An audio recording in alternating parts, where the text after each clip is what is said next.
Good evening. Hi there, I'm Cate Ryba, and in 2006, after living in Philadelphia and Boston for a decade, my husband and I relocated to my hometown of Spartanburg, South Carolina, a place that I vowed never to return. My presentation is about falling in love with the people and the places of my hometown through an event called Talk20. For 8 years in Spartanburg, I curated 15 talk20 events, completely identical to the PechaKucha event that you're experiencing tonight. As you've seen, this event is about beautiful images, it's about connecting people, it's about making passions visible, and it's about teaching us all new perspectives, all things that I loved, and I was amazed by the people I met. So the top image is how I remembered Spartanburg growing up. The bottom one is what it was when I moved back. So a parking lot to park, perceived cultural void to a vibrant, creative city, a dead downtown to a lively main street. Through this experience of Talk20, I fell in love with my hometown all over again. Talk20 enabled me to meet people that I'd never otherwise engage with. The economics professor who taught us what it felt like to scuba dive, the group of 12-year-old kids who learned how to dance in Cuba, the curmudgeonly retiree who had a secret passion for letterpress.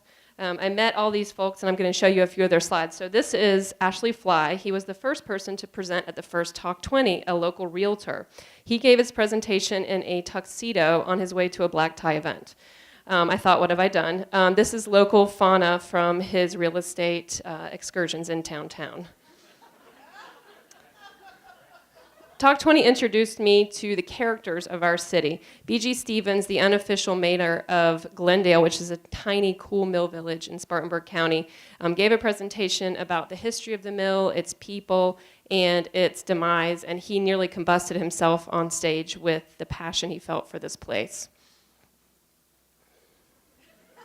Is this from last month? No, it's actually from 2009 when local engineer Ed Lehman introduced us to what it felt like to go to a Star Wars convention with his wife and 3 small children. It included packs of Wookiees and lightsaber competitions, and he took us to an entirely new universe. Sometimes I get images from presenters and I would have no idea what was going to happen. This is an image from a local artist who showed 20 similar ones and read a poem about his brother who passed away from a seizure, and this is supposed to be synapses in the brain. He began crying on stage and the rest of us went right there with him. This is Homer. He's a large sculpture by a local artist, Doug Maccabee. He spoke about 20 of his monumental sculptures, and they were amazing, and then from that we were able to install several of them in downtown Spartanburg, having modern art there for the first time in downtown. This is Tank. He's a white rhino. I got 20 images of a white rhino. They all look the same to me. But his caretaker came up and talked about Tank, this majestic creature that lived at the Hollywild Zoo in Spartanburg County none of us knew about. And he made us laugh and he made us cry, and we love Tank. So local writer Rachel Hawkeye, this is her parents, and her whole presentation was about them and their badassness and how they rode motorbikes and shot guns in the 70s in Michigan. And it made me realize that my parents are awesome, and the kind of parent I want to be are these people. So she is continuing their tradition in Michigan currently. Chuck Norris. Need I say more? A local artist did a whole presentation that included unicorns, kittens, the strange habits of her Turkish parents, and Chuck Norris here, who apparently blows his nose with sandpaper because he's just that tough.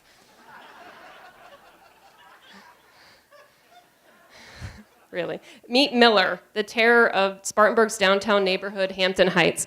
Really, can you do a whole presentation about your cat? Yes, you can. This cat climbs 300-foot trees, kills snakes, takes Prozac, steals chicken off of kitchen counters, and generally doesn't give a shit. He's Chuck Norris of cats. So these guys go to the most preppy college in the South, which I would say is Wofford College, and they all took a wrestling course, and their professors came to Talk20 and taught us about professional wrestling, and then invited everyone to a professional wrestling match at Wofford College, which was amazing. Spartanburg hosted the first ever Pride March in the upstate in 2008. We had more protesters than marchers. I was there and got heckled a lot. In 2015, we had 5,000 marchers and only a handful of protesters, and the president of Pride came and presented about it, which was really inspiring. So local artist Isabel Forbes does paintings of the unexpected places of our city, and she came and showed these, which are a railroad trestle I would drive by every day and a fire escape on a downtown building. And it really made me think about place in a different way and the beauty of everyday things. This guy, his name is Robert Frost, and he builds his own airplanes. And I thought, okay, this was going to be like an engineering talk. But it was really about his gratitude for his wife and how she let him build a coffee table of the engine while he's making this plane in their tiny house. It was really quite amazing.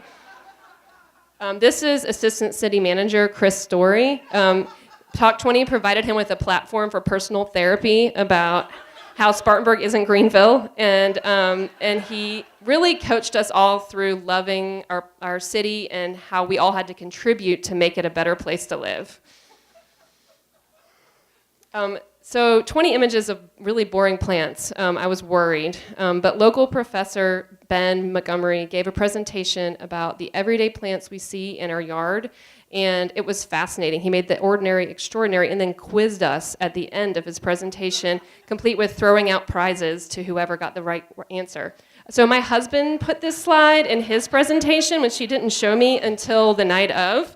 And I realized I was in love with him when he made himself laugh about his own joke for quite some time that involved kittens. Anyway, we have 5 cats at our house now. So I fell so in love with my hometown that I wanted to make it publicly official. So I ran for office in 2009 and was on city council there for 5 years until I moved here to Asheville last year. And I urge all of you, I fell in love with Spartanburg all over again through talk20, through PechaKucha, and I urge all of you to drive down the mountain and go there and check it out.